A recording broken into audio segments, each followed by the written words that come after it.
Now we're heading toward Donner Canyon, either from Mitchell Canyon or Regency Gate. There's no fee to enter at Regency, but it's state park land, and the usual rules apply. No dogs, no motorized vehicles, no collecting of plants or animals. Mountain bikes are allowed on the fire roads, but not on single-track trails. Here we are at Donner Canyon, and people first visiting here want to know if it's named after the infamous Donner Party. And no, it's not. The Donners actually were early California settlers. They settled here in the Clayton area at least by 1880. John Donner was the patriarch of the clan.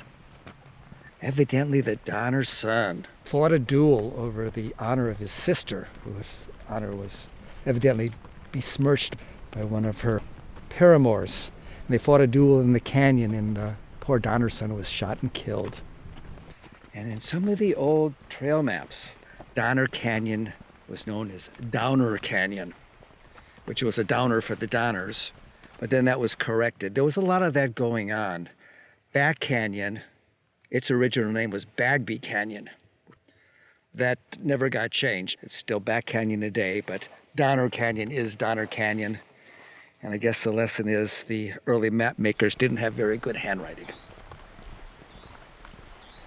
If you walk up the fire road in the wet season, you'll enjoy the sights and sounds of the creek, which is flanked by oaks. Here's park docent Jenn.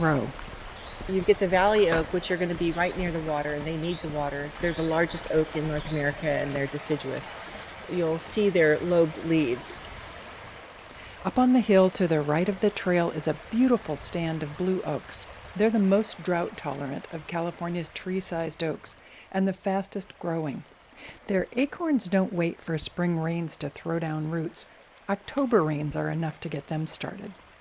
They don't get as large as valley oaks, but they thrive in this drier habitat. The surface of their leaves has a waxy coat that helps conserve moisture and gives the foliage a bluish tint. Beneath the oaks on both sides of the trail lurks poison oak. It's not an oak, of course, but a woody vine or shrub in the sumac family. It can cause a nasty rash in some people. Poison oak is everywhere on the mountain. A lot of visitors approach it as though it's a pest. They're kind of fearful of it, which they should be. But you can view it as a guardian of the woodland. Kind of keeps people on the trail, but it also provides a lot to the wildlife. The deer nibble on the leaves. It's a nectar source. It's a seed source. Any creature that's evolved with it is just fine with it. Just that we didn't evolve with it.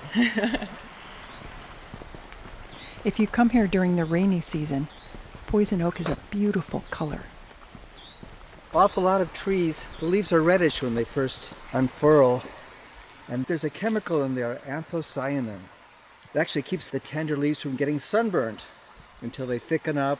Plus it tastes terrible, and it keeps the deer away. Later, those leaves will turn shiny green. In the dry season, just before the leaves fall, they turn red again, for a different reason. They stop producing light-absorbing pigments for photosynthesis. Green chlorophyll is the first pigment to disappear, which gives the leaves red, orange, and yellow pigments a chance to show off.